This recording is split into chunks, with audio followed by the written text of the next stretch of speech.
mursalin sayyidina Maulana Muhammadin wa ala alihi washabihi ajmain amma ba'du. Selamat sore buat teman-teman semua. Selamat sore. Selamat sore. Selamat sore. Terima kasih gabung di forum diskusi. Mohon videonya diaktifkan semua. Sebelum Baik, bentar. acaranya.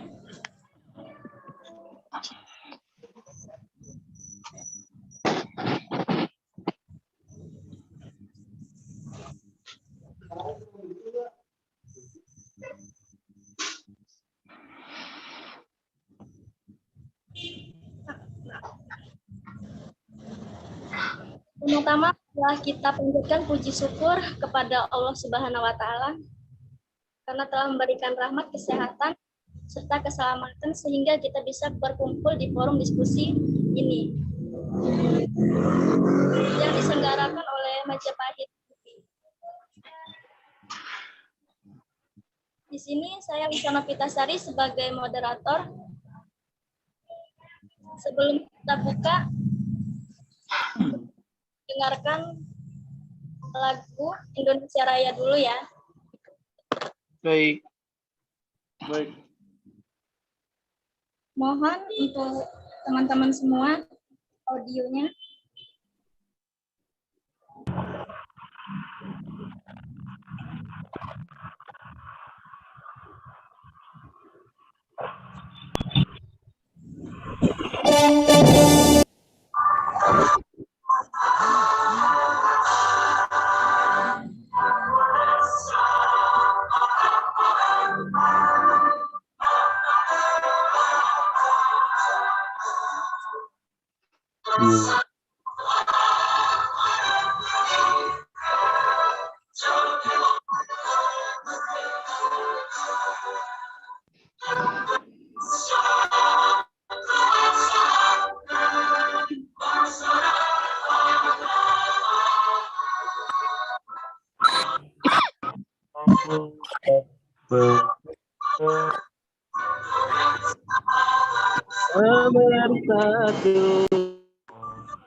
Jiwanya bangunlah banyak untuk ini.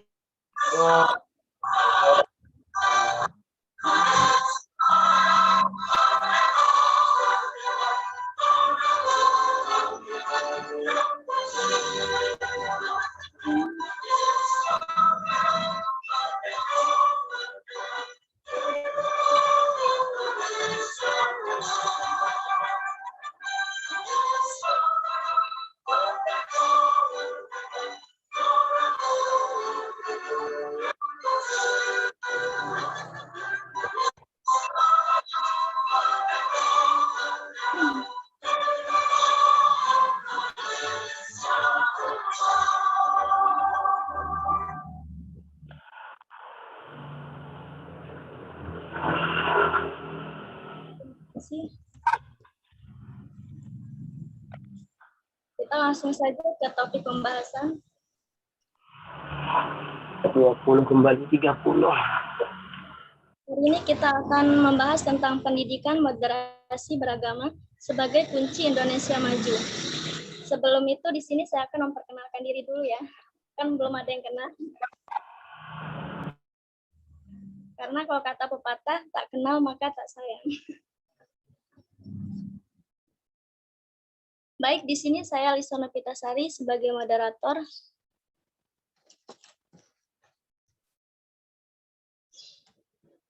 Hari ini kita mengikuti pemaparan. Di sini saya akan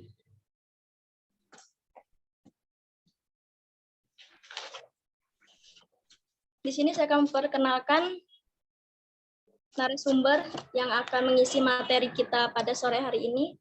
Yang pertama yaitu kita ada Bapak Inggar Saputra, MSI. beliau adalah seorang peneliti pendidikan Inskuri. Yang kedua di sini ada Bapak Ahmad Saikilah, yaitu MSc. Beliau adalah seorang pengamat literasi ataupun komunikasi. Yang terakhir di sini juga ada Bapak Saiful SH. Beliau adalah pengamat kebijakan publik. Karena sudah sore, kita langsung saja membahas materi kita. Materi yang pertama yaitu Bapak Ahmad Saikilah. Saya persilakan buat beliau. Waktunya 20 menit. Baik, terima kasih Mbak moderator ya. Saya panggilnya Mbak aja nih. Ya. Mbak moderator ya, karena sepertinya masih muda ini, masih muda banget ini. Muda banget. Ya. Masih grow, baru pertama kali ini, Pak. Oh, baru pertama ya. Oh, baik, baik. Ini mohon maaf nih, gambarnya agak ini ya, agak buram sedikit lah ya. Iya. Baik, langsung saja perkenalkan, saya Ahmad Saikilah, saya seorang pengamat literasi digital, saya juga seorang dosen ilmu komunikasi di Institut Umukuro, Bogor. Perkenalkan Pak Inggar dan Pak Saiful nih, serta rekan-rekan semua. Ya, salam kenal, Pak. Salam kenal, Pak. Selain itu saya juga punya lembaga namanya Pusat Literasi dan Komunikasi Media. Lembaga ini saya dan teman-teman dirikan di kampus, Pak Saiful dan Pak Inggar. Oh iya, siap. Nah, lembaga ini juga bergerak di bidang literasi, Pak, kebetulan. Literasi komunikasi media, karena kan kita orang komunikasi. Lanjut karena waktunya sedikit. Saya akan coba share screen saja nih terkait sedikit apa yang mau saya sampaikan. Coba sebentar. Saya coba share screen materinya.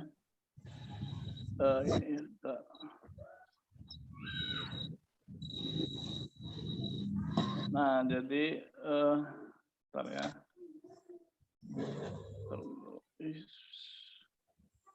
Nah, coba saya share screen biar lebih jelas ya. Nah, ini jadi ini sudah nampak kah? Sudah ya? Sudah kelihatan. Sudah kelihatan ya? Oh, tinggal baik. digedein ini. Tinggal digedein ya. Sebentar saya coba gedein. Sini.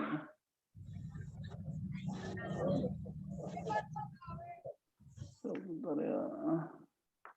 Saya coba gedein di ini. Nah ya, nampak ya? Iya, Pak. Nampak ya. Jadi berbicara moderasi ya. Kebetulan saya juga aktif di NU, Pak Saiful ya, sama Pak Inggar nih. Di NU Kabupaten Bogor kebetulan. Jadi berbicara moderasi beragama ya. Nah, di sini perlu kita lihat dulu sebelum kita bicara terkait moderasi beragama, kita bicara tantangan ya. Jadi kenapa kita harus bicara moderasi beragama? Karena pertama ada tantangannya menguatnya radikal.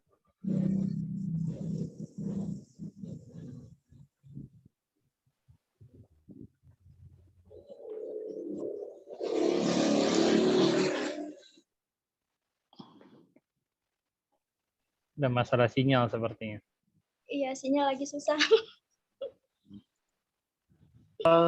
Sinyalnya lagi susah. Sinyalnya sama berarti. Musim hujan. Di sini Monggo, Pak Saikilah. Ya.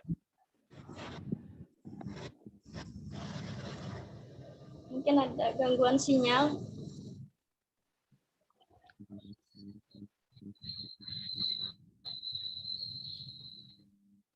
Halo, Pak. Itu suaranya.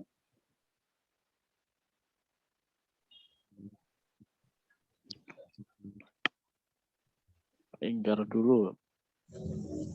Oke, baik. Sudah kedengaran ya suaranya?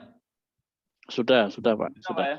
Oh, jadi saya lanjutkan sedikit ya. Jadi tadi tantangan, ada 3 tantangan utama dari moderasi beragama. Yang pertama, menguatnya radikalisme agama. Yang kedua adalah Indonesia ini negara yang beragam. Kita tahu sendiri ya, beragam suku, agama, ras, kepercayaan, kelompok. Nah, makanya posisi minoritas ini pasti lemah. Ya, contohnya misalkan saya kasih contoh yang agak ini ya, Ahmadiyah misalnya. Ahmadiyah ini kan salah satu kelompok yang memang ada ya di Indonesia. Saya kebetulan pernah melakukan KKN ya. Jadi KKN ini saya mengawal anak-anak KKN di suatu desa di Bogor. Nah, di situ Ahmadiyah ini ternyata tidak dilarang, Pak. Jadi hidup berdampingan dengan masyarakat sekitar, walaupun secara nasional Ahmadiyah ini dilarang ya.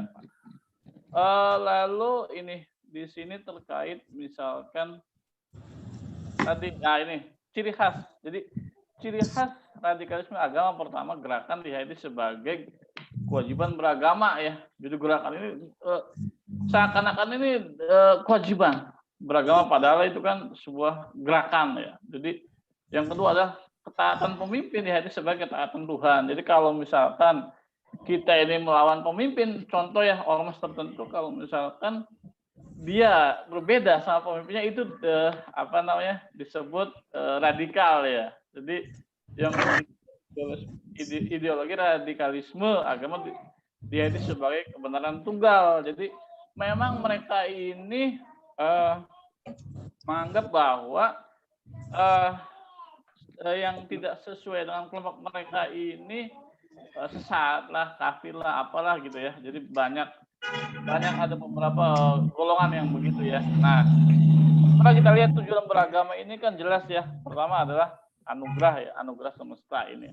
Yang kedua negara makmur, masyarakat ideal, keluarga sakinah. Jadi jelas ya, tujuan beragama itu supaya negara makmur. Tapi kalau kita tidak moderat, nah itu kan bisa jadi kita akan sering berseberangan nih sama kelompok-kelompok yang di luar kita. Makanya kita perlu pemikiran yang moderat. Nah, ini saya kasih contoh di jati diri seorang umat beragama. Takwa, ini saya kasih contoh Islam ya, dan tauhid. Dalam Islam ini kan ada yang namanya toleransi, Pak ya. Jadi toleransi ini kan kita ini orang Islam. Tetangga kita misalkan non-Islam, nah kita harus bertoleransi dalam bidang apa? Tentu dalam bidang sosial. Kalau dalam hal tauhid tentu kita berbeda ya. Tapi kalau dalam sosial, nah, Nabi pun menyuruh nih bahwa kita ini, walaupun dulu nih contohnya dulu itu apa namanya, Nabi bersebelahan hidupnya dengan Yahudi. Nabi memerangi enggak, karena Yahudi ini sahabat ya. Bahkan Nabi bersahabat dengan Yahudi. Nah, jadi ini ada sedikit hadis ya. Jadi sebaik-baik manusia adalah yang paling bermanfaat buat lainnya. Jadi buat manusia lainnya. Jadi bukan hanya buat Islam ya. Jadi buat manusia lainnya. Nah, ini.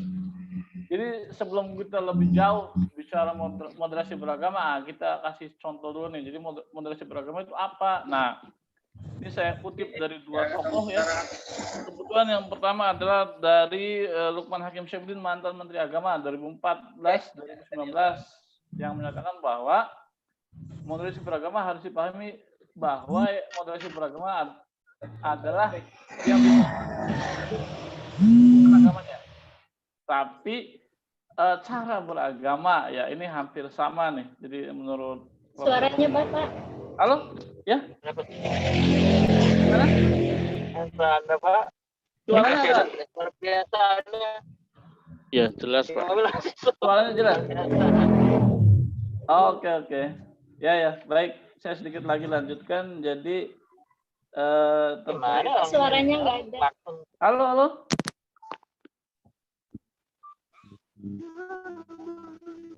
Ada, Pak, lanjut.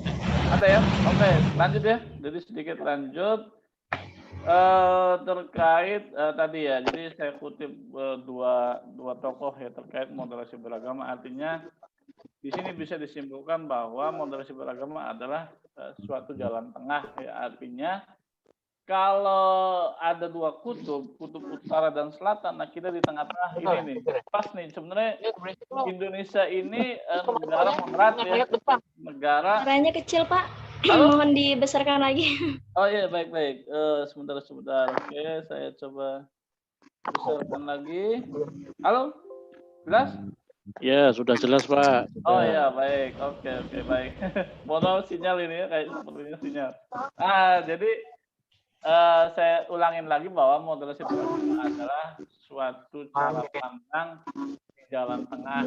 Artinya tidak memihak kiri atau ke kanan. Ini lebih ke tengah. Kalau saya ambil contoh Indonesia ini termasuk bisa dibilang negara moderat karena dia kan di khatulistiwa, jadi tidak ke kutub utara, tidak juga ke kutub ilustrasinya ya, tidak juga ke kutub selatan. Jadi sebenarnya Indonesia itu negara posisinya sudah moderat ya. Jadi artinya kita itu memang harus seimbang ya, itu harus seimbang antara kanan ke kiri gitu ya. Nah contoh seorang moderator ya, jadi moderator itu orang yang di tengah-tengah ya. Kalau di televisi itu kan moderator orang yang menyeimbangkan antara kubu-kubu yang berseberangan ya. Jadi moderator atau moderat. Nah kalau menurut ilmu komunikasi ya, jadi saya ambil dari perspektif komunikasi. Jadi moderasi beragama adalah pemahaman menelaah terkait pengetahuan.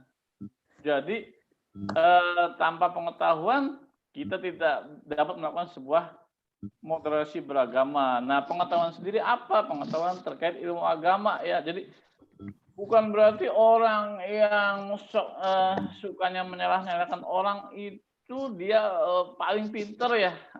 Bisa jadi dia itu kurang memahami agama ya, agamanya. Makanya di sini harus diperdalam nih. Jadi apa yang perlu diperdalam? Ilmu agama ya. Kan orang nih kalau di NU itu semakin tinggi ilmu seseorang itu maka semakin menunduk dia. Jadi ibaratnya filosofi padi itu ya. Jadi bukan semakin jumawa ya, bukan semakin sombong, malah semakin menunduk ya. Misalkan kita kasih contoh di pesantren ustadz-ustadz yang sudah lama ya mondoknya, sudah banyak ilmu, itu justru lebih ke menunduk, bukan jumawa ya. Tapi orang yang misalkan baru kenal, biasanya nih baru kenal agama, justru itu jumawa ya, agak sombong, seakan-akan dia tahu segalanya ya. Nah ini, jadi ini moderasi beragama perspektif komunikasi. Jadi seseorang bersikap moderat dalam beragama lebih mudah diterapkan jika seorang memiliki pengetahuan agama yang baik. Nah, sampai kapan pengetahuan itu? Ya selama-lamanya. Jadi agama ini kan sebenarnya sudah sempurna, tapi bagaimana cara paham kita terkait agama kita ya. Jadi cara memahaminya nih. Cara memahami yang jelas Islam itu kan toleran terhadap kelompok-kelompok tertentu ya. Nah, lalu ini saya kasih contoh nih. Jadi 4 indikator moderasi beragama. Pertama adalah komitmen kebangsaan. Kalau di NU jelas ya, dia sudah komit berkebangsaan dari zamannya Hashim Asy'ari ya. Itu pada saat resolusi jihad ya, bahwa misalkan penjajah itu nggak boleh hidup di bumi pertiwi. Itu komitmennya udah jelas ya kalau NU ya, dari awal Indonesia itu ada. Lalu toleransi ini jelas, toleransi ini kan ajaran Islam juga sebenarnya, anti kekerasan, akomodatif terhadap budaya lokal. Ini yang nomor 4 ini kadang-kadang banyak juga yang tidak akomodatif ya terhadap budaya. Misalkan di suatu daerah nih, misalkan di Bali ada misalkan budaya yang bukan menenggelamkan sih ya, ke makanan itu ke laut ya. Jadi apa namanya, mengapungkan makanan ke laut ini kan budaya-budaya. Kalau kadang ada beberapa golongan yang menyebut itu sesat, padahal itu kan budaya ya. Jadi kita sebagai orang yang menurut harus akomodatif, itu kan budaya setempat ya. Jadi kalau ya sah-sah saja ya, saya pikir kalau budaya. Nah, jadi artinya nilai moderat ini kan harus adil dan berimbang. Nah, intinya. Nah, ini komitmen, ini terakhir komitmen kebangsaan. Saya ambil contoh NU dan Muhammadiyah. Ya. Mungkin itu Mbak Moderator, dari sedikit ulasan dari saya. Terima kasih atas waktunya.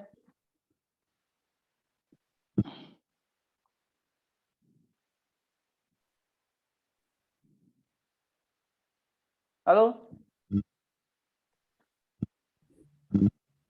Ya, terima kasih.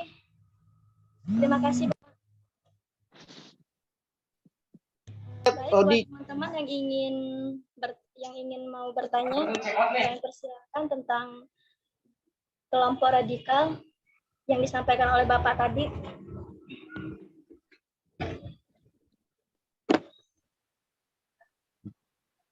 Mbak Lisa itu langsung moderator yang kedua ya. Nanti pertanyaannya nanti. Pak Didi, siapa tahu ingin bertanya?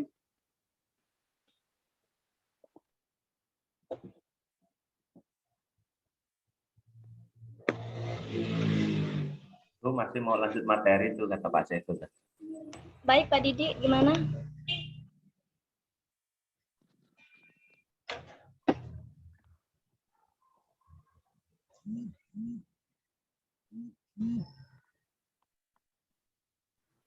Jika tidak ada, kita langsung saja ke materi yang berikutnya, yaitu Pak Inggar. Kami persilakan. Oke, terima kasih. Kedengaran ya suaranya ya?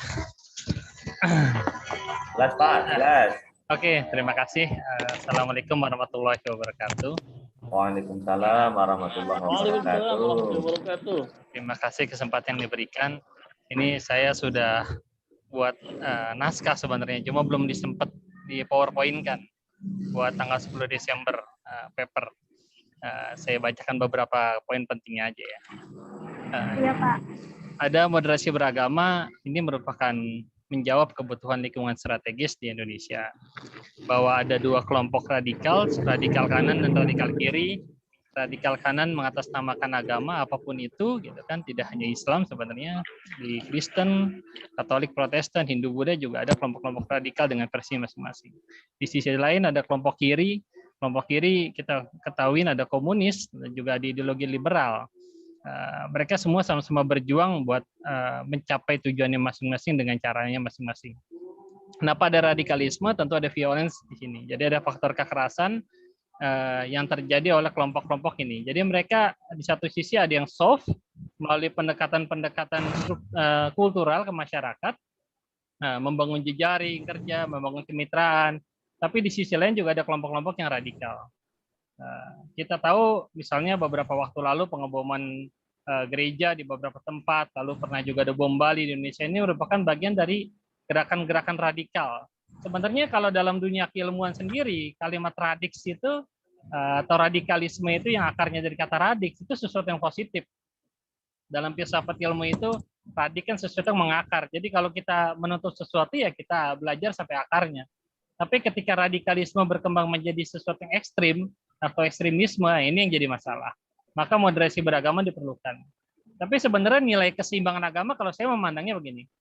Tidak untuk ke kanan ke kiri, tapi di tengah.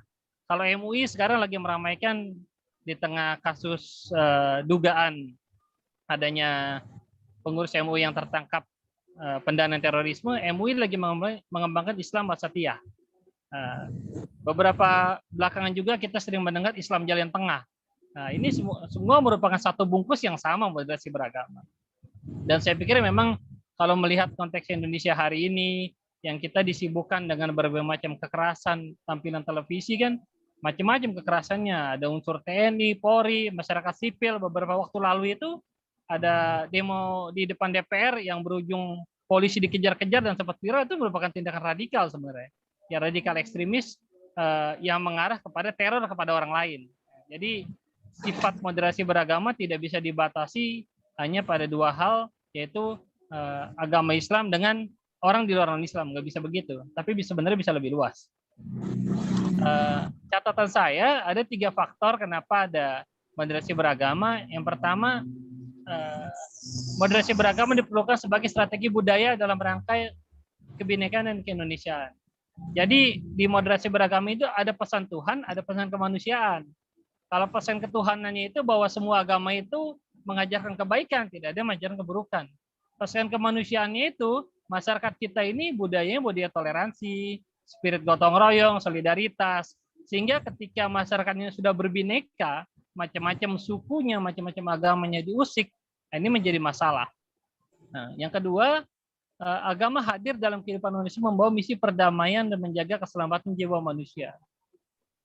Ada satu kajian menarik dari Rektor UIN Sunan Kalijaga beberapa waktu lalu. Kalau Anda mau mengerti moderasi beragama, tanya sama diri Anda, punya berapa teman Katolik, Protestan, Hindu, Buddha, Konghucu, dan penghayat. Nah, kadang kita juga masih agak bingung. Berapa agama resmi di Indonesia misalnya? Kita jawab 6, padahal sekarang sudah 7. MK tahun 2017-2018 mengesahkan penghayat sebagai agama ke-7 yang resmi ada di Indonesia. Artinya semua agama ini membawa jiwa yang sama. Saya sering bilang ke kawan-kawan mahasiswa, baik aktivis maupun mahasiswa saya di kelas, kalau mata kuliah PPKN itu salah satu tugasnya adalah kalian catat, kalian tanya, kalian main ke teman yang beda agama. Nanti Anda akan moderat kalau begitu. Anda akan lihat di gereja mereka ngapain, di kuil mereka ngapain. Jadi jangan lihat di masjid doang. Kalau Anda lihat di masjid pemahaman agama ya Anda pakai tafsirnya lakum dinukum waliyadin. Untukmu agamaku, untukmu agamamu, untukku agamaku, itu aja berhentinya. Padahal sebenarnya bisa luas. Misalnya gereja ada nyanyian-nyanyian, kenapa orang-orang Hindu itu memuja dewa, kenapa orang Buddha itu harus ke vihara, kenapa penghayat itu misalnya beberapa waktu lalu ada diskusi sama teman-teman penghayat, ya, mereka bicara bahwa kami tidak memeluk agama apapun, agama kami ya agama kami ya agama penghayat, Tuhan kami ya Tuhan yang Maha Esa. Nah tafsirnya itu kan membuat orang cenderung kalau kita nggak mengenal agama lain ya kita akan kesulitan untuk memahami moderasi beragama. Yang ketiga, perbedaan teks keagamaan yang menyebabkan multitafsir dan kebenaran tunggal.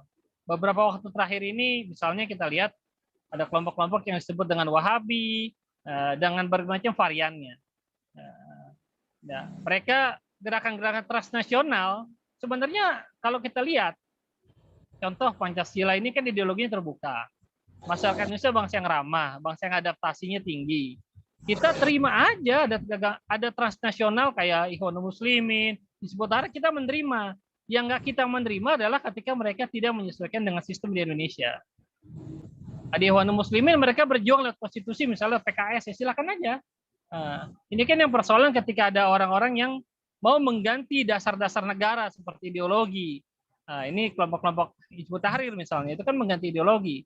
Atau kelompok-kelompok Salafi yang masuk dalam kategori Wahabi. Mereka kan menyebarkan sesuatu yang berdasarkan dari kepercayaan mereka. Konteks di Indonesia bisa nggak menerima, ini kan jadi masalah. Nah, makanya lebih tepat istilah moderasi beragama sebenarnya Islam jalan tengah. Moderat itu kan Anda tidak memihak ke sana, Anda memihak ke sini, Anda netral aja tengah-tengah. Tapi Anda punya keyakinan. Makanya kita harus mewaspadai paling tidak ke depan kelompok-kelompok tertentu. Pertama, kelompok ultra konservatif. Ya, ini orang-orang intoleran, orang-orang radikal, dan tidak dimaknai sebenarnya radikal hanya Islam. Semua agama tuh pasti punya sisi radikalismenya. Kalau kita pernah mendengar misalnya istilah kasus musim Rohingya, ini kan radikalisme agama Buddha di negara lain. Ini potensi ke Indonesia juga masih ada. Atau kelompok-kelompok Hindu, Katolik, Protestan, semua ada radikalisme. Jadi tidak dibatasi satu agama. Yang kedua juga kita harus mewaspadai beragama secara ekstrim, memikirkan, mengabaikan nilai pesan ketuhanan, meninggikan akal, kelompok-kelompok liberal, atau mempunyai dasar ideologi sendiri. Kelompok komunis ini juga sisi ekstrim dalam kehidupan manusia. Jadi kita harus berusaha untuk mengenal sisi orang lain, memahami sesuatu sampai radix dalam arti positif ke akar-akarnya. Kalau Anda belajar misalnya Pancasila atau belajar ekonomi, belajar ke akar-akarnya. Jangan hanya belajar misalnya Adam Smith melahirkan kapitalisme, liberalisme. Nah, Anda tahu luarnya aja, itu nggak selesai. Begitu juga beragama. Kalau Anda sudah tahu agama Anda Islam, mainlah ke agama lain. Tidak buat ikut tauhidnya, saya setuju dengan Pak Saukila tadi. Tapi untuk melihat cara dia beribadah dan cara dia bermasyarakat. Misalnya, kenapa teman-teman di Katolik dia menyanyikan tadi saya bilang harus ke gereja, terus mereka bernyanyi-nyanyi. Nah, itu apa makna bagi mereka? Atau misalnya kita harus belajar kenapa di dalam agama Hindu ada Trimurti. Kita dasar-dasar harus tahu, sehingga rasa toleransi kita, rasa moderasi kita akan tumbuh. Semakin kita punya banyak teman-teman yang beda agama, itu semakin bagus. Dalam sisi kemasyarakatan berarti kita banyak teman. Dalam sisi pemikiran kita akan tahu agama orang lain, sehingga ketika ada kekerasan-kekerasan atas nama agama kita nggak ikut. Itu paparan dari saya. Saya pikir nanti banyak pengalaman menarik dari para rekan-rekan sekalian yang hadir di Zoom. Juga dari Pak Saukila tadi sudah pemaparannya cukup menarik. Nanti juga ada pemaparan dari Pak Saiful, ini praktisi yang pengalaman dan jejaringnya luas. Semoga bisa memberikan pemahaman bagi kita semua. Saya pikir itu. Dan semoga bermanfaat. Assalamualaikum warahmatullahi wabarakatuh. Waalaikumsalam warahmatullahi wabarakatuh. Terima kasih buat Bapak Inggar. Ya, ke narasumber yang berikutnya, yaitu Pak Saiful. Bapak, kami persilakan. Baik. Assalamualaikum warahmatullahi wabarakatuh. Waalaikumsalam warahmatullahi wabarakatuh. Bismillahirrahmanirrahim. Alhamdulillahilladzi khalaqal insan wa 'allamahul bayan. Allahumma shalli wa sallim ala sayyidina Muhammad wa ala ali sayyidina Muhammad. Terima kasih Mbak Lisa atas waktunya. Terima kasih Bapak Inggar dan Bapak Ahmad Saikillah, dan kepada teman-teman peserta diskusi ngobrol kita ini. Tema kita hari ini adalah pendidikan moderasi agama sebagai kunci Indonesia maju. Indonesia itu negara yang kaya. Kaya raya, bukan cuma kaya saja. Baik aneka ragam suku, budaya, adat istiadat, dan lain-lain. Moderat dalam beragama merupakan upaya meningkatkan persatuan dan kesatuan dan kebersamaan dalam bernegara dan bermasyarakat. Yang mana moderasi itu sendiri, itu artinya tidak berlebihan dan tidak kekurangan. Pengertian secara gampang daripada moderasi itu adalah tidak berlebihan dan tidak kekurangan. Itu secara gampang saja. Nah, moderasi beragama pengertiannya adalah cara bersikap umat beragama. Cara bersikap umat beragama yang mengedepankan keseimbangan dalam hal satu, keyakinan, moral, akhlak, baik ketika berinteraksi sesama individu dan individu, ataupun ketika berkomunikasi dengan institusi negara. Jadi moderasi beragama itu cara bersikap umat beragama yang mengedepankan keseimbangan dalam hal keyakinan, moral, akhlak, etika, baik ketika berinteraksi antara individu dan individu, ataupun tatkala berkomunikasi dengan institusi negara. Apakah moderasi itu ada dasarnya? Ada di dalam Al-Quran, surat Al-Baqarah dijelaskan pada ayat 143. Bismillahirrahmanirrahim. Wa kadzalika ja'alnakum ummatan wasata litakunu syuhada'a 'alan nasi wa yakunur rasulu 'alaikum syahida. Jadi moderasi di dalam Al-Quran itu bahasanya adalah wasatan. Artinya adalah tengah-tengah. Jadi tidak kanan, tidak kiri. Tidak besar, tidak kecil, tidak berlebihan, dan tidak berkekurangan.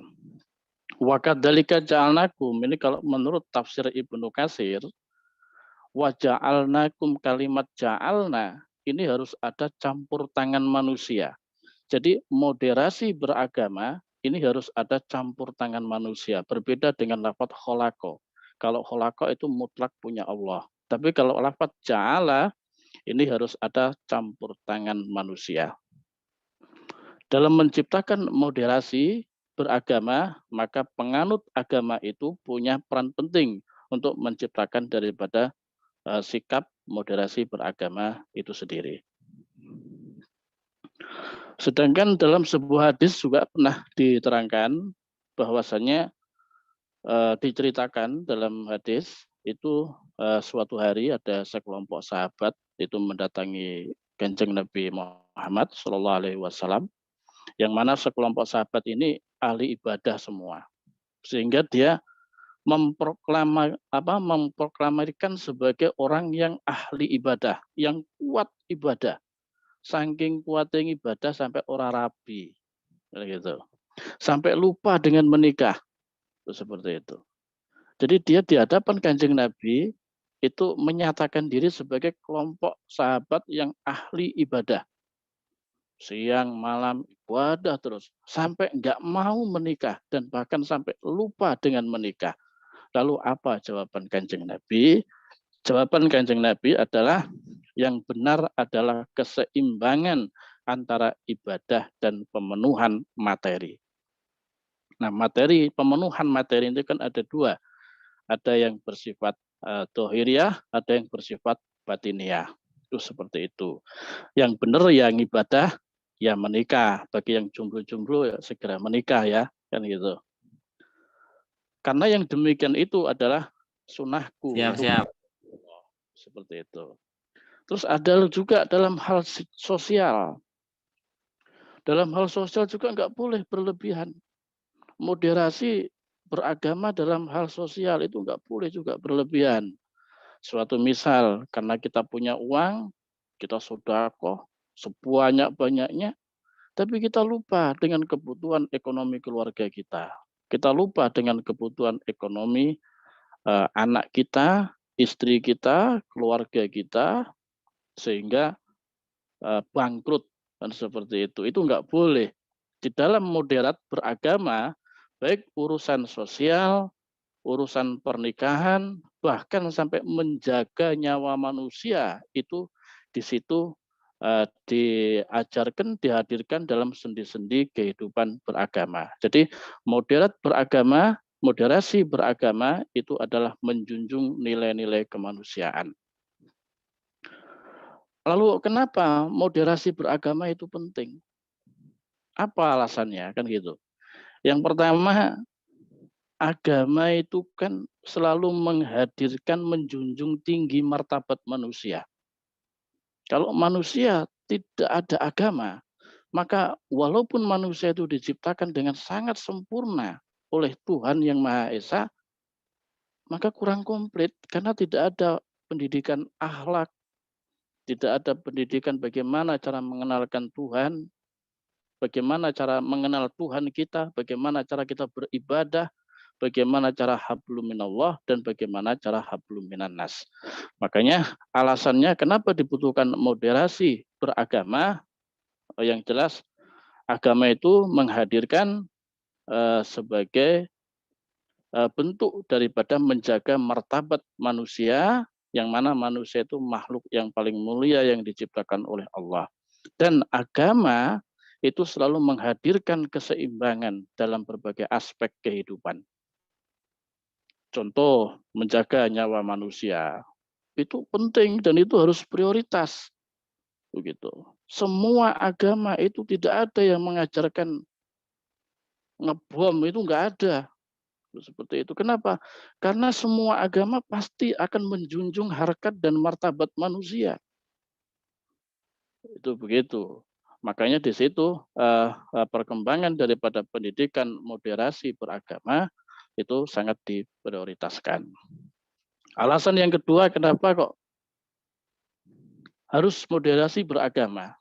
Karena agama ini kan sudah lahir sejak ratusan ribu tahun ya. Dari zaman Kanjeng Nabi Muhammad sampai sekarang ini kan sudah lama.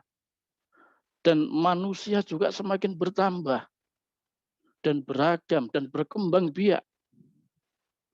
Itu seperti itu. Ada yang berbangsa-bangsa, bersuku-suku, beradat istiadat dan lain sebagainya. Seiring itu juga agama turut berkembang. Pola pikir manusia ini turut berkembang. Bahkan teks-teks agama pun mengalami multitafsir.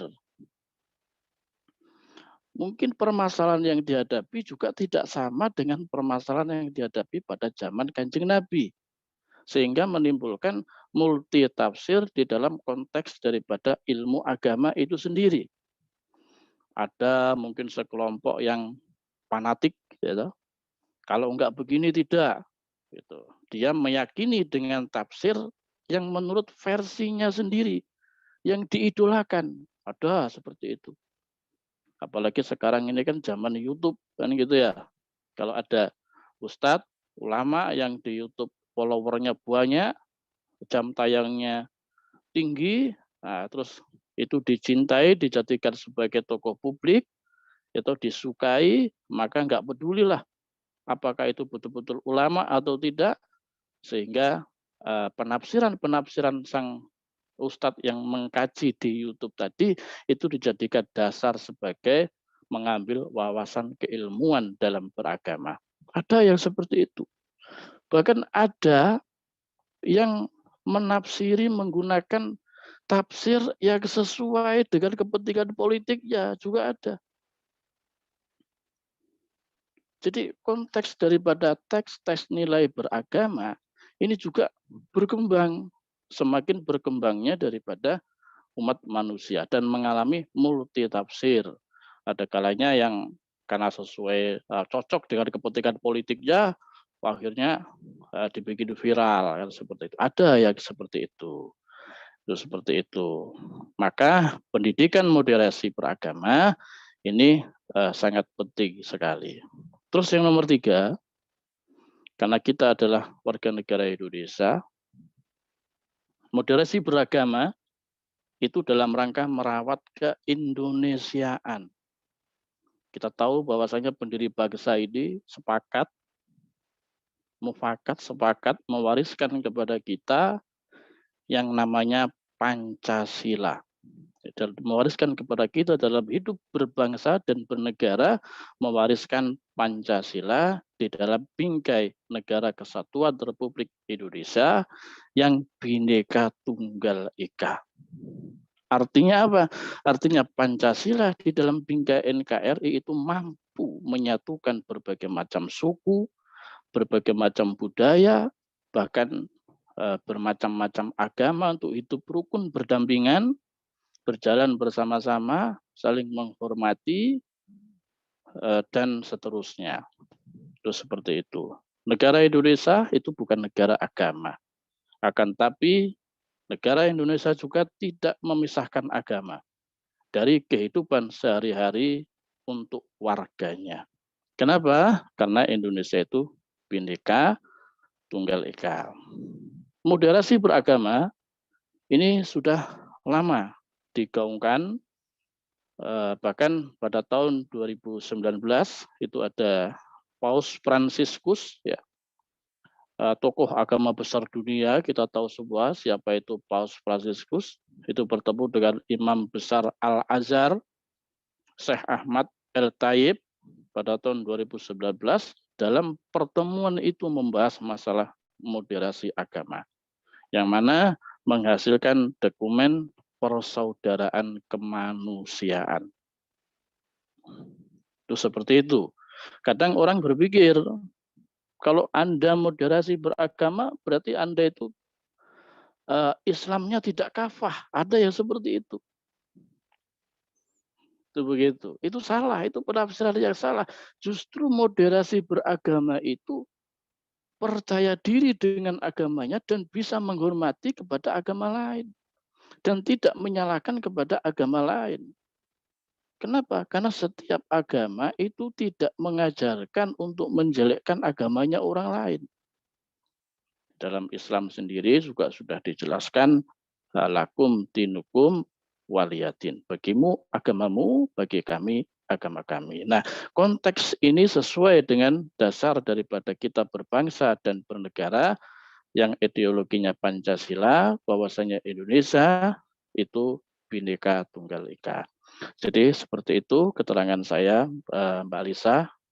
Terima kasih. Buat Bapak Saiful, buat yang ingin bertanya, saya buka sesi pertanyaan di teman-teman yang ada di yang bertanya. Jadi impiannya mau jadi apa, Pak?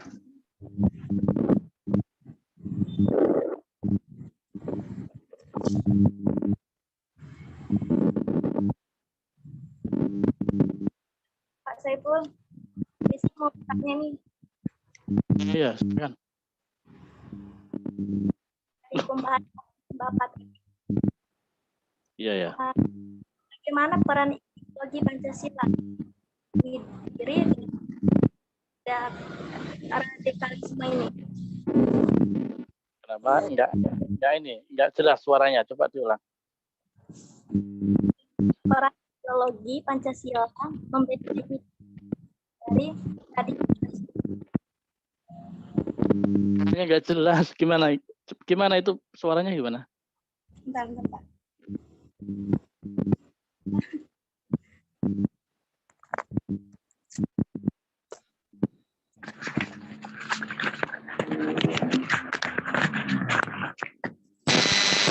Beneran, Pak. Jadi gini, bagaimana peran ideologi Pancasila membentengi diri dari radikalisme? Itu gimana itu, Pak? Ini apa harus saya yang jawab atau mungkin narasumber yang lain? Monggo ditawarkan Enggar sama buat semua narasumber. Pak Enggar. Silakan. Banyak ini yang mau bertanya. Akunya sudah menyiapkan pertanyaan yang banyak. Ya, coba Pak Enggar. Pak Enggar ini. Aku boleh izin jawab dulu ya. Iya, ya. Iya, Pak. Kedengeran nggak suaranya ya? Oke. Kedengeran, Pak. Tadi kan pertanyaannya bagaimana peran ideologi Pancasila dalam membendung radikalisme. Nah, ini bisa ditafsirkan persila sebenarnya. Yang pertama adalah radikalisme itu kan banyak, salah satunya lewat agama. Jadi semakin Anda rajin sholat, semakin Anda rajin ke gereja, ke kuil, harusnya Anda semakin toleran. Karena nggak ada agama yang mengajarkan kekerasan. Nah, yang kedua, dalam konteks kemanusiaan yang adil dan beradab, kalau saya sering bilang ke mahasiswa atau ke teman-teman aktivis, bergaulah bukan hanya dengan yang seagama. Kalau aktivis, mainlah ke NPI, Komite Nasional Pemuda Indonesia, itu macam-macam orangnya. Kalau Anda mahasiswa semester baru, saya bilang, pergilah ke gereja, bukan untuk masuk ke gereja, tapi untuk menemui teman-teman Anda yang beragama Katolik atau Protestan. Tanya, ada apa di gereja? Kenapa mereka bernyanyi dalam gereja? Kalau dia ke Hindu, tanya, apa itu Trimurti? Kenapa Hindu dari agamanya dari India dan lain-lain? Begitu juga ke yang lain. Itu akan mempengaruhi cara pandang kita terhadap orang lain beragama. Yang ketiga, yang persatuan. Hampir mirip. Saya ada pengalaman dulu 2016 BIMTEK Sejarah Kemendikbud. Hari terakhir itu kami ke semua agama tuh. Pagi saya ke gereja Katolik, siang ke Protestan, sore mampir ke kuil, masuk ke dalam lihat.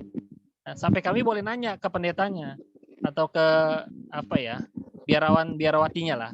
Kenapa sih misalnya orang Buddha ini Buddha itu posisinya tangannya itu atau kakinya itu sila gitu loh. Terus kenapa misalnya orang-orang Hindu itu kenapa mereka mempercayai cerita Mahabharata dan Ramayana? Itu kan kebudayaan mereka ya sebenarnya. Di situ kita bisa banyak belajar. Terus yang keempat, sila keempat, gotong royong. Kalau nanti jadi mahasiswa, carilah teman-teman sebanyak-banyak, atau kalau bikin kerja kelompok jangan yang seagama, yang beda agama. Jadi kita toleran. Jangan kita sebagai seorang muslim, ada yang misalnya hari Minggu ke gereja, kita kesepakatan kerja kelompok hari Minggu. Kan teman kita Katolik nggak bisa ikut. Atau misalnya kita kerja kelompok mahasiswa gitu kan. Jangan sampai kita kerja kelompok pas hari Jumat pas jam 11 jam 12. Itu kan nggak hargain yang Islam. Kan kira-kira seperti itu. Dan yang kelima, keadilan sosial bagi seluruh rakyat Indonesia. Ya, kita belajar sebenarnya dari agama lain. Intisari semua agama itu mengajarkan kebaikan. Dalam agama Hindu itu, agama Buddha itu ada istilah, saya pernah diajarin 8 jalan kebenaran. Katolik, Protestan, agama-agama Kristen itu meskipun beragam juga di agama mereka, tapi mereka mengajar kasih sayang. Teori paling khasnya Kristen itu kan, kalau kau ditampar pipi kanan, kasih pipi kiri. Itu kan ajaran kasih dan sayang. Begitu juga dalam agama Buddha, agama Hindu, penghayat, dan lain-lain. Sebenarnya kita bisa. Jadi Pancasila itu aktualisasinya persila bisa beragam. Gitu. Jadi itu bisa membentengi kita dari radikalisme. Kunci paling jelas adalah semakin banyak Anda punya teman, dan teman Anda berbeda agama, Anda akan semakin toleran. Semakin saya mencintai Al-Quran, harusnya saya semakin toleran. Kan kira-kira begitu. Itu jawaban dari saya. Terima kasih. Ya, saya tambahkan dikit ya, Mbak Lisa, Pak Enggar. Ya, bagaimana cara Pancasila membentengi radikalisme? Ya, kali. Sila pertama itu kan ketuhanan yang Maha Esa, kan gitu ya. Nah, kita kumpulkan aja 5 orang dengan agama yang berbeda-beda. Begitu. Contohnya saya agama, ini contoh ya toh. Saya agama Kristen, Pak Enggar agama Islam, Mbak Lisa agama Buddha, terus Pak Saikilah agama Hindu, terus Pak siapa lagi agama Katolik ya. Dalam satu forum itu berkumpul bersama-sama, terus berdoa bersama-sama dalam waktu yang sama. Saya berdoa menurut keyakinan saya, karena saya contoh ini ya, saya agamanya, misalnya saya orang Kristen, ya Tuhan Yesus, yang agama Islam ya Allah ya Robbi gitu. Terus yang agama Hindu Buddha mungkin Om Swastiastu, Sang Hyang Widiwasa dan lain sebagainya, berdoa bersama-sama dalam waktu yang sama dan tempat yang sama. Contoh doanya minta hujan gitu. Nah, pada saat itu dikabulkan doa itu oleh Tuhan, oleh Allah dikabulkan menurut Islam gitu.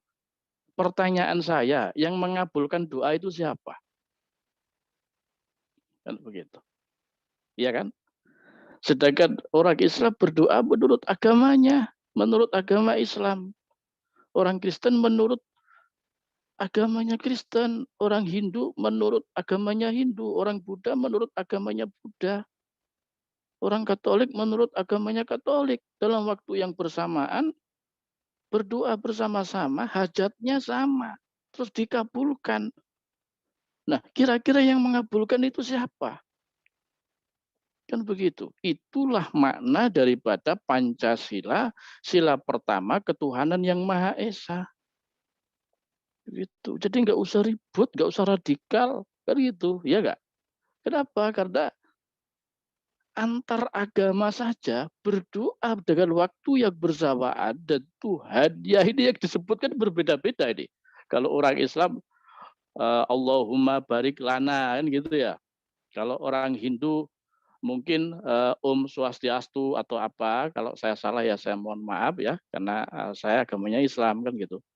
Kalau orang agama lain, pada saat yang bersamaan, waktunya sama, berdoa bareng-bareng delalahnya, orang Jawa bilang kan delalahnya ya, diijabah oleh Allah doa itu.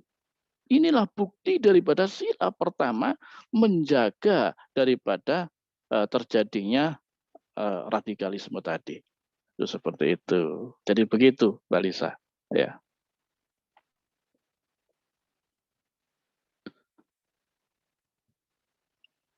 Halo, Mbak Lisa. Kok suaranya nggak dengar nih? Dimatikan tuh, anunya, mikrofonnya diaktifin.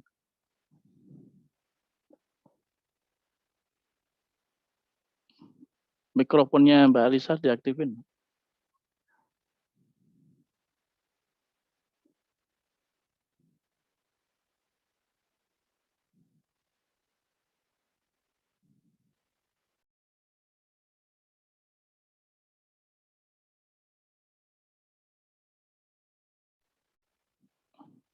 Mikrofonnya Mbak Alisa diaktifin.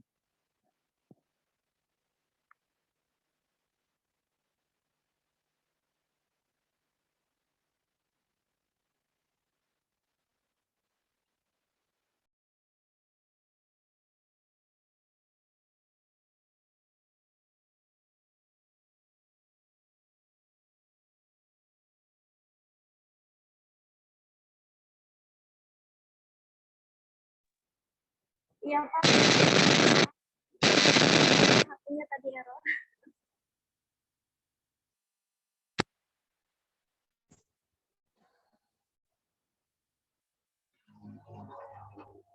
Terima kasih jawabannya Pak Saiful sama Pak Indra. Buat teman-teman yang ingin bertanya lagi,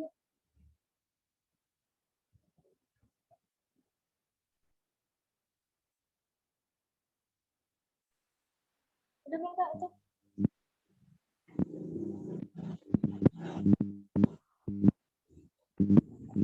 Kalau mau bertanya, boleh bertanya lagi.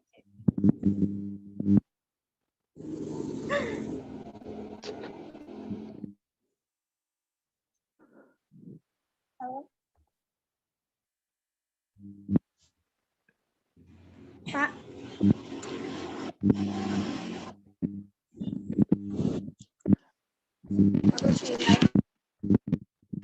Halo, Pak. Halo, tes. Ya, kedengeran nggak? Apa? Mau bertanya lagi nih? Ya, silakan Mbak.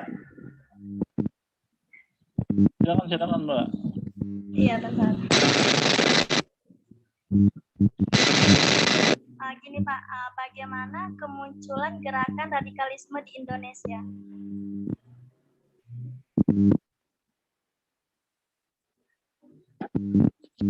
Pak Saiful.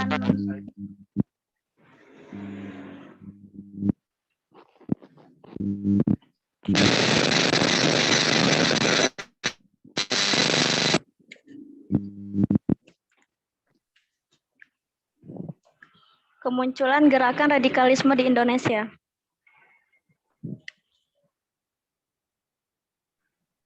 Silakan yang lain mau jawab dulu nggak? Pak Saiful atau Pak Taufila? Baik, izin menjawab nih, Mbak moderator nih, Mbak Lisa nih. Halo, Iya Pak.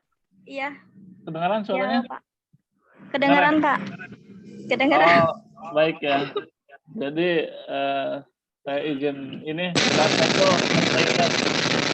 jawab pertama nih terkait kemunculan gerakan radikalisme di Indonesia. Ya, kalau saya melihat sejarah sebenarnya, ini sebenarnya gerakan radikal ini sudah lama sebenarnya munculnya. Ya, apa buktinya? Misalkan nih ada kelompok-kelompok Syiah misalkan. Syiah ini kan sebenarnya kalau di negara asing ini kan nggak ini ya, artinya nggak masalah ya Syiah itu di Iran gitu ya. Nah, Syiah ini sebenarnya kelompok pecahan dari Sunni kan, dari Sunni dan Syiah. si A ini kan muncul sudah lama ya, sudah lama di Indonesia. Namun ini si A ini memang nggak terlalu ini, ibaratnya nggak terlalu radikal ya, ibaratnya. Cuman dia berseberangan nih sama ideologi kita sebenarnya. Lalu setelah itu muncul kelompok misalkan Ahmadiyah. Ahmadiyah ini kan ternyata sudah lama juga nih. Sudah lama, kalau lihat sejarah sudah lama di Ahmadiyah ada di Indonesia. Buktinya yang kemarin saya temukan waktu ngawal anak-anak KKN itu di desa kecil di Pamijahan itu ada Ahmadiyah. Artinya kalau kita melihat fenomena itu mungkin sudah lama ya. Artinya kenapa sudah lama? Bisa sampai ke daerah-daerah terpencil, itu daerahnya di tengah gunung ya, di Pamijahan, di Bogor ya, sekitar itu ada Ahmadiyah. Mungkin di daerah-daerah lain, misalkan saya kasih contoh di Bogor, banyak juga Ahmadiyah ya. Nah, tapi puncaknya kelompok radikal ini kan kita kenal pas kemunculan bom Bali itu ya, Imam Samudra itu. Jadi sebenarnya kalau kita lihat munculnya sebenarnya sudah lama, saya kasih contoh Ahmadiyah sama Syiah tadi, tapi pas puncaknya ini kemunculan tokoh seperti Imam Samudra gitu ya, dan kawan-kawannya ya pas bom Bali. Setelah itu kan kita baru melek tuh, oh ternyata banyak juga nih kelompok-kelompok radikal yang sudah ada di Indonesia dan sebelumnya tidak terdeteksi. Nah, pemerintah sendiri kan mulai waspada dan terhadap kelompok-kelompok radikal ini, setahu saya pada saat bom Bali itu. Ya, jadi Indonesia ini kan memang terkenal kalau ada kejadian baru bergerak ya. Jadi dengan adanya bom Bali 11 September ya, sebelum yang di luar negeri, lalu ke bom Bali itu baru kita mulai bergerak ya. Tapi kalau melihat sejarah sudah lama ya sebenarnya. Saya kasih contoh Ahmadiyah tadi. Mungkin itu Mbak Lisa ya. Iya, Pak. Sedikit jawaban dari saya. Terima kasih. Ya. Terima kasih, Pak. Ya, oke. Terima kasih. Pak, mau nanya lagi nih. Masih nih. Mau nanya lagi? Mau nanya dong, Kak. Oh, silakan, Pak. Untuk ini perkenalkan, saya Wilda Fitria dari Institut Multikultural Islami. Di sini saya ingin menanyakan, mohon maaf apabila ini mungkin agak sedikit di luar konteks materi. Kan terkadang moderasi beragama ini disalahartikan oleh sebagian orang, lebih spesifiknya itu disalahartikan oleh sebagian umat Islam. Seperti contoh halnya itu ada sebagian umat Islam yang menghalalkan apa-apa yang dikerjakan oleh umat beragama seperti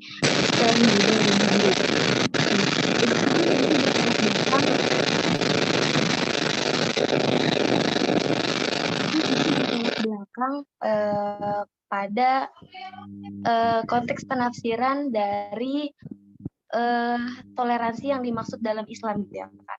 Nah, yang ingin saya tanyakan di sini, tolong jelaskan kembali konteks penafsiran dari dalil yang artinya seperti ini. Untukmu agamamu dan untukku agamaku. Nah, itu kan banyak orang yang multitafsir, ada juga yang menafsirkan di luar dari konteks yang dimaksud di dalam Islam. Seperti itu, Kak. Terima kasih.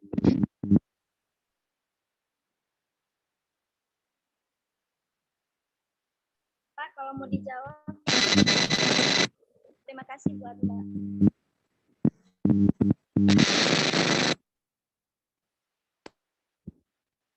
Oh ya.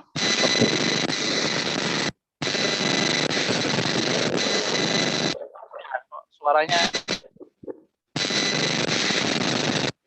apa punya Mbak Lisa, Pak? Nah, ini udah jelas ini. Jadi pertanyaannya tadi mohon ditafsirkan pengertian lakum dinukum waliyatin, begitu ya? Ya, betul, Pak. Ini yang tanya siapa tadi ya? Wilda Fitria dari Institut Umum Quran Islam.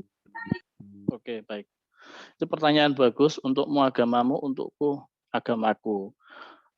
Itu kalau buat apa? Ada yang kadang orang itu ngomongnya apa ya? Untukku istrimu atau apa itu ada seperti itu ya, itu gitu.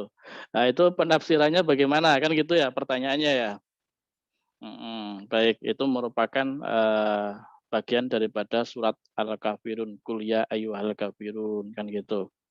Dan itu surat terakhir bahwasanya di situ dijelaskan lakum dinukum waliyadin, yang mana artinya adalah untukmu agamamu dan untukku agamaku. Itu di dalam ilmu tafsir yang paling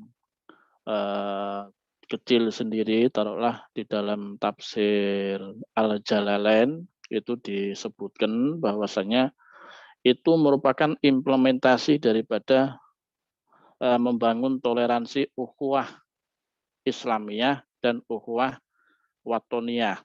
Itu seperti itu.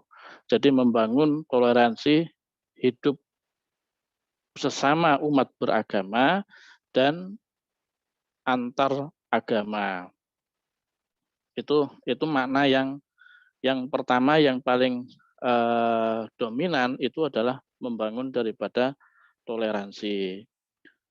Terus di dalam di dalam ayat lakum dinukum waliyadin itu juga merupakan sebagai apa ya, kalau kita mengkaji daripada asbabun nuzulnya, karena kalau pertanyaannya tadi mohon dijelaskan penafsiran daripada lakum dinukum waliyadin kan gitu ya. Itu kita harus mengkaji daripada asbabun nuzulnya dulu kan gitu ya. Begitu Bu ya. Itu kita harus Masih muda, Pak. masih muda. Ya. Iya. Ya, itu seperti itu. Kita harus tahu asbabun nuzulnya dulu.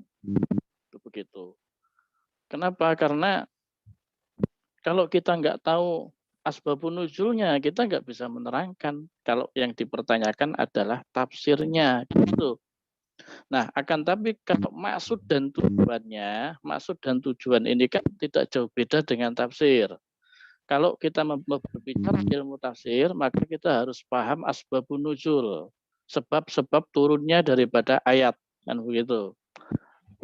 Nah, maksudnya di situ ya sama dengan Bhinneka Tunggal Ika itu, toleransi di dalam menjaga kebinekaan. Itu begitu. Bahwasannya di dalam lakum dinukum waliyadin itu agama lain silahkan beragama sesuai dengan keyakinannya. Kita agama Islam ya kita beribadah sesuai dengan keyakinan agama Islam. Saya kira cuma begitu aja. Karena kalau kita mau menjawab secara ilmu tafsir ya kita harus buka kitab tafsirnya. Ya, saya nggak bawa kitab ini gitu. Begitu, Mbak ya. Kan gitu. Ya, iya, Pak.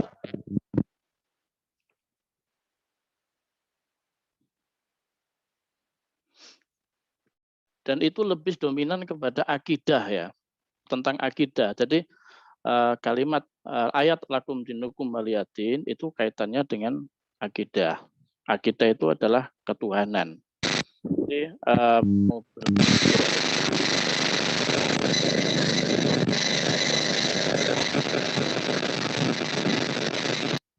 agama yang dianutnya itu seperti itu, dan itu merupakan daripada toleransi dalam beragama dan moderasi dalam beragama. Karena agama itu enggak ada pemaksaan, ya. Tidak ada dalam agama itu memaksa, itu tidak ada.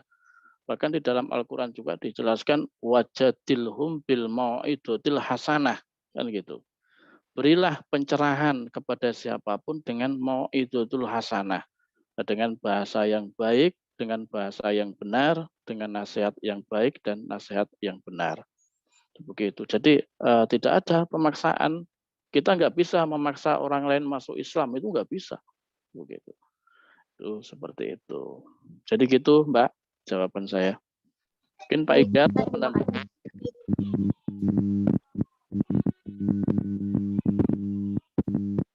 Lisa. Mungkin mau menambahkan.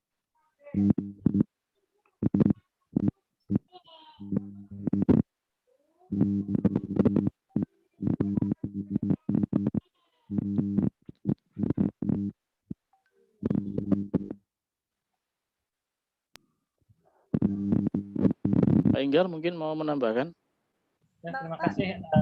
Mohon izin moderator saya menambahkan.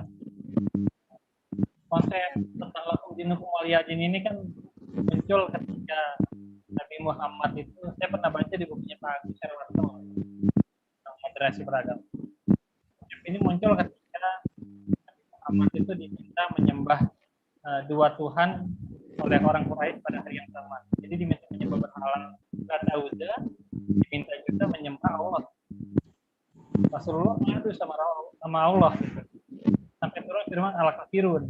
Jadi memang berkaitan saya setuju dengan Pak Saiful berkaitan dengan konsep tauhid.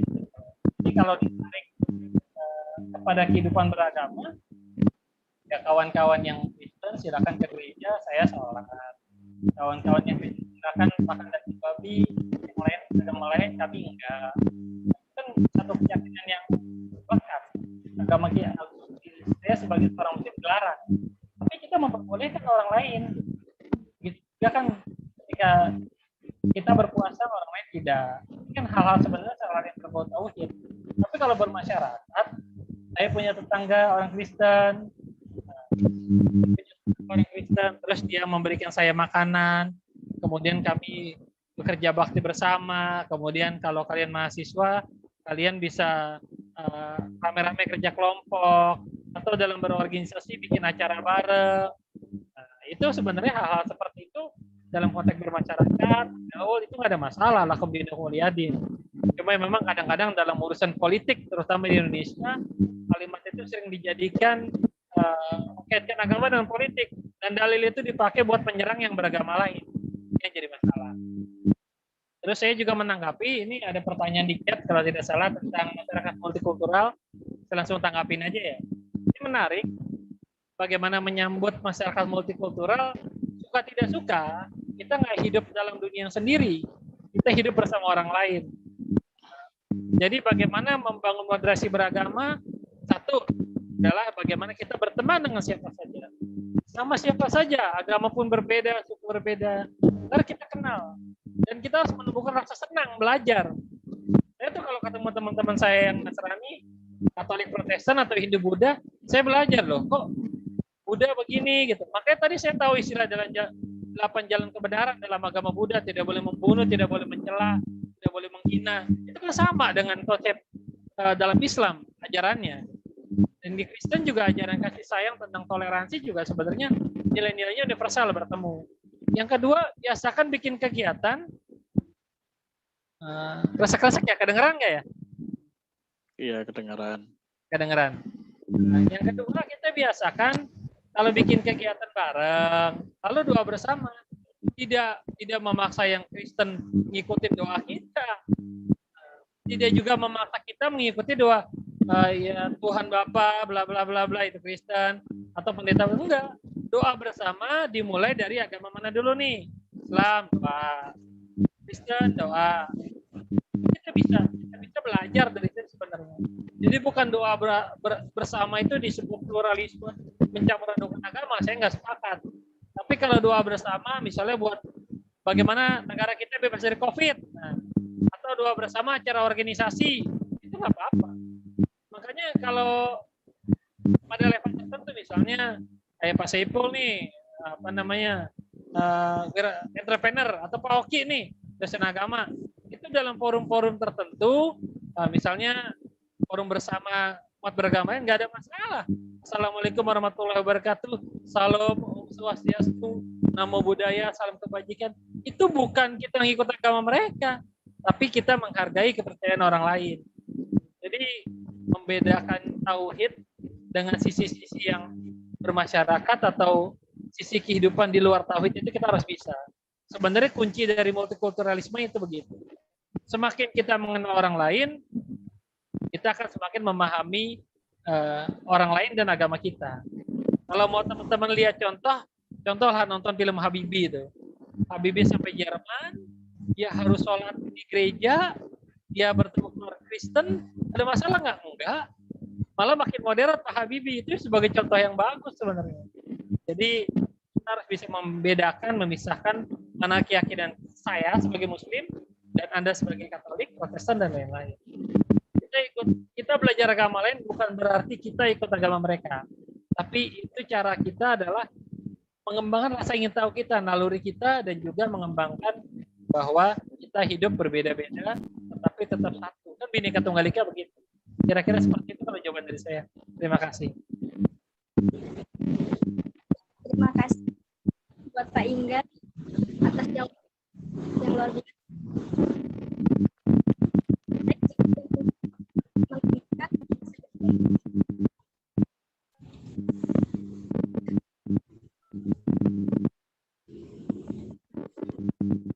Ini pertanyaan terakhir ya, penutupan.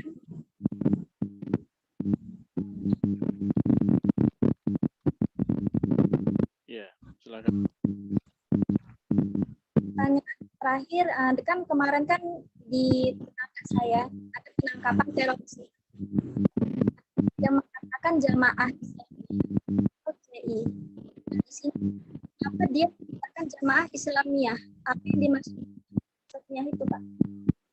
Terima kasih. Baik, pertanyaannya.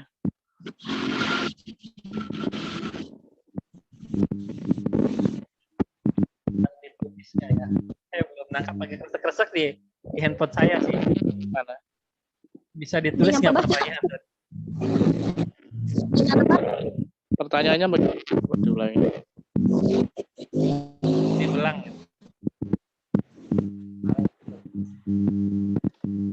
Pertanyaannya diulangi, Mbak Lisa. Kemarin kan di rumah Lisa itu ada penangkapan teroris. Pak. Nah, ini dengan JI. Di sini kenapa mereka katakan jamaah Islamiyah? Nah, di sana nggak tahu apa maksud jamaahnya.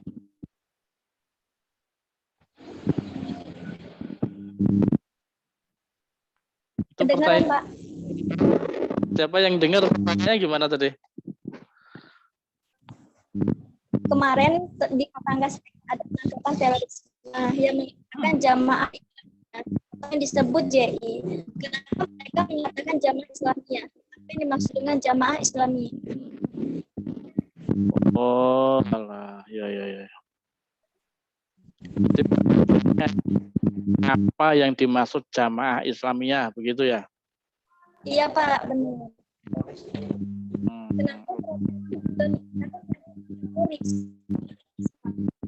Kenapa jamaah Islamiyah itu dikaitkan dengan teroris, gitu ya? Iya, Pak, benar. Oke, begitu. Mereka membawa-bawakan nama Islam jamaah.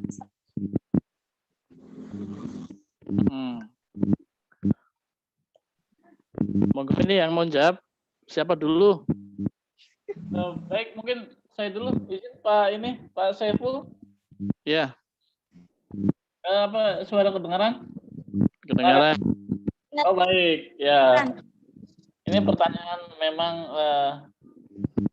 menarik ya. Jadi kenapa memang dinamakan jamaah Islamiyah ya? Artinya sebenarnya kalau secara bahasa itu jamaah itu kan kumpulan ya, Islamiyah itu Islam, itu sebenarnya kumpulan Islam. Namun kalau kita mau teroris, kenapa mereka dinamakan jamaah Islamiyah? Karena sebenarnya ini berbeda konteks ya. Jadi bukan diartikan secara bahasa bahwa itu adalah kumpulan kelompok-kelompok Islam. Jamaah Islamiyah di sini sendiri adalah merupakan nama dari kelompok militan besar ya. Jadi mulai dari internasional gitu ya, yang Osama bin Laden gitu ya, sampai ke Asia Tenggara. Jadi sebenarnya nama kelompok. Kenapa namanya ada Islam? Karena kebetulan mereka ini orang-orang Islam yang radikal ya, kalau saya bilang karena mereka orang Islam, memang orang Islam punya Islam, tapi lebih ke Islam yang radikal ya. Jadi makanya mereka memakai nama Jamaah Islamiyah. Sebenarnya ini kelompok besar ya yang bertujuan untuk mendirikan negara Islam. Jadi mereka ini tujuannya mengembalikan kejayaan masa khalifah. Ya, jadi mereka tidak setuju nih dengan adanya negara demokrasi. Mereka lebih sepakat dengan adanya khalifah. Jadi mereka ingin membentuk bangsa besar. Misalkan saya kasih contoh di Asia Tenggara. Di Asia Tenggara ini mereka ada kelompoknya. Bukan hanya di Indonesia. Di Indonesia ada, di Thailand, di Filipina, di Malaysia juga ada. Jadi mereka sepakat buat membentuk sebuah kekhalifahan, ya, membangkitkan kembali. Tapi mereka memakai cara yang salah. Artinya mereka memaksa orang-orang di negara-negara yang mereka duduki, ya, ibaratnya buat mengikuti apa yang mereka inginkan. Jadi caranya sebenarnya yang salah. Kalau tujuannya sebenarnya baik ya, artinya buat khalifah. Tapi kan idealnya kalau sekarang khalifah itu kan sudah nggak ini ya, sudah nggak pas lah ya di zaman sekarang. Yang perlu kita adaptasi adalah sistemnya sebenarnya, bukan ini. Sistem khalifah itu bagus sebenarnya, sistemnya kita bisa juga diadaptasi ya, tapi kalau sistem sekarang mungkin saya pikir agak susah juga ya buat membuat negara kekhalifahan seluruh Nusantara ya, seluruh dunia misalnya, atau Asia Tenggara. Jadi cara mereka salah. Ini sebenarnya lebih ke nama kelompok radikal ya, bukan nama secara bahasa tadi ya, teks tadi ya. Jadi bukan orang-orang Islam, jadi nama kelompok militan lah. Itu mungkin Mbak Lisa sedikit dari saya. Mungkin boleh mau menambahkan. Apa kok Jamaah Islamiyah itu dilabeli ya seperti disampaikan oleh Pak Saikillah tadi, itu bahwasanya Jamaah Islamiyah itu dia terutama di Asia Tenggara itu sangat besar sekali, dan tujuannya mereka itu ingin mendirikan negara Islam. Itu ingin mendirikan negara Islam yang super raksasa dengan pemerintahan yang model khilafah ya. Sedangkan pemerintahan model khilafah ini kan sudah berakhir pada zaman Bani Umayyah ya, kalau nggak salah ya. Itu kan sudah berakhir kan gitu. Nah, Jamaah Islamiyah ini memiliki ideologi Islamisme. Ya, dia memiliki ideologi Islamisme, fundamentalisme Islam, dan pan daripada Islamisme itu sendiri. Jadi pengembangan pola pikir secara radikal daripada Islamisme itu sendiri. Islamisme ini dengan Islam pengertiannya berbeda. Itu seperti itu. Nah, di dalam Indonesia khususnya, kenapa kok itu dikatakan sebagai teroris? Karena memang sudah terbukti bahwasanya ada tindak-tindak kriminal di dalam radikal, sehingga yang patut untuk dinyatakan sebagai teroris. Karena Indonesia ini kan bukan negara Islam, kan gitu. Jadi sesuatu yang ingin merubah ideologi bangsa, ya tidak boleh. Di dalam negara kita tidak boleh. Di dalam NKRI itu sesuatu yang ingin merubah daripada ideologi bangsa kita itu tidak dibenarkan berdasarkan undang-undang konstitusi, kan begitu. Dan Jamaah Islamiyah ini di Indonesia itu merupakan sebuah organisasi dan itu dinyatakan sebagai korporasi terlarang. Statusnya sekarang ini adalah korporasi terlarang. Nah, apabila mereka melakukan tindakan-tindakan indikasi kepada radikal dan teroris, ya bertentangan dengan hukum, itu artinya melawan hukum karena akan merubah daripada ideologi bangsa kita sendiri. Itu seperti itu. Jadi Jamaah Islamiyah itu ya memang namanya Jamaah Islamiyah, bukan berarti kok itu Islam yang sebenar-benarnya, bukan, kan gitu. Kenapa? Karena ideologinya dia berbeda dengan Nahdlatul Ulama, dengan apa, sangat berbeda sekali. Kalau di dalam NU dan Muhammadiyah ini kan Ahlus Sunnah wal Jamaah, kan gitu. Itu seperti, dan di situ jelas ideologinya, satu adalah Al-Quran, yang kedua Al-Hadis. Nah, ini ideologi dalam berorganisasi Islam, ya, kan gitu. Terus yang ketiga adalah ijma dan qiyas, itu seperti itu. Dan dia menerima daripada NU ini dan Muhammadiyah menerima Indonesia yang berideologikan Pancasila. Itu seperti, karena NU itu merawat daripada perkembangan zaman, mengikuti daripada perkembangan zaman, kan gitu. Jadi begitu bisa ya. Iya, Pak. Ya. Terima kasih buat jawabannya. Mungkin itu bagi di sini.